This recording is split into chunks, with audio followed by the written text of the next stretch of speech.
الحمد لله رب العالمين بفضل الله وكرمه ينعقد مرة أخرى الاجتماع السنوي في مركز أهل السنة والجماعة سرجودا باكستان، ونحن ننتظر تشريفكم وحضوركم المبارك.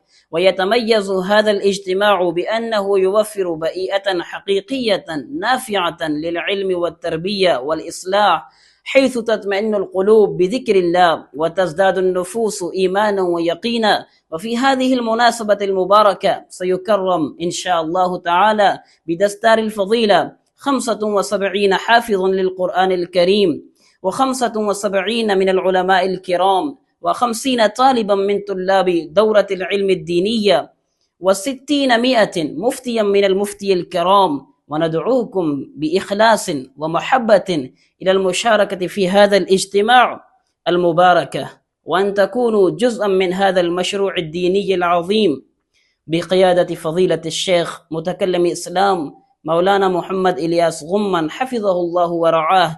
إن حضوركم لنا مصدر سرور، وللطلاب سبب تشجيع وهمة. نسأل الله تعالى أن يجعل هذا الاجتماع مباركا، وأن يتقبله قبولا حسنا. السلام عليكم ورحمة الله وبركاته.